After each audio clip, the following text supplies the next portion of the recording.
Fee reimbursement పథకాన్ని తమ ప్రభుత్వం యథాతథంగా కొనసాగిస్తుందని ముఖ్యమంత్రి కేసీఆర్ సార్ స్పష్టం చేశారు. అసెంబ్లీలో ఆ అంశంపై జరిగిన లఘు చర్చ సందర్భంగా విపక్షాల సందేహాలను నివృత్తి చేశారు ఆయన. విద్యార్థులు ఎవరు కూడా ఆందోళన చెందాల్సిన అవసరం లేదని భరోసా ఇచ్చారు.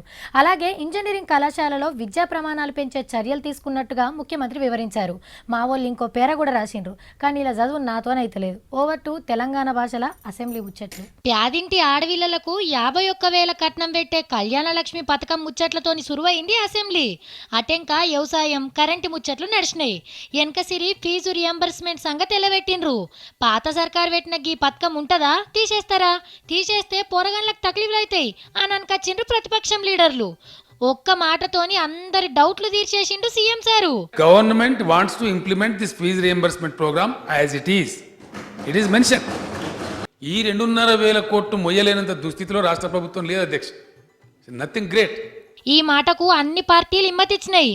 ఇక ఇంజనీరింగ్ చదువుల చక్కదనం ఎట్లున్నదో మొత్తం చెప్పుకొచ్చిండు కేసీఆర్ సార్. ఏ రాష్ట్రంలో 370 ఇంజనీరింగ్ కాలేజీలు ఉంటాయి అధ్యక్ష? 370.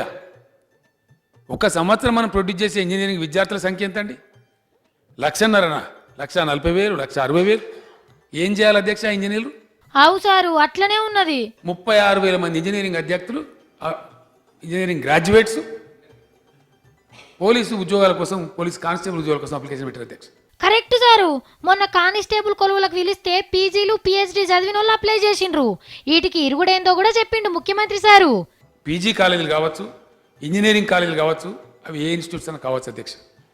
తప్పుడు ఇన్స్టిట్యూట్స్ ఉంటే మట్టుకు 100% వాటిని మూసివేయిస్తాం, వాటి మీద చర్యలు తీసుకుంటాం అధ్యక్ష. ఇంకెన్ని రెసిడెన్షియల్ స్కూల్ పెట్టించి మంచిగా చదువులు చెప్తామన్నాడు. అట్లనే కేజీ టు పీజీ చదువులేందో జల్దిన చాలు చేశారు. పోరగాళ్ళకి మంచి చదువులు వస్తాయి, బయటకు వచ్చినాక కొలువులు వస్తాయి.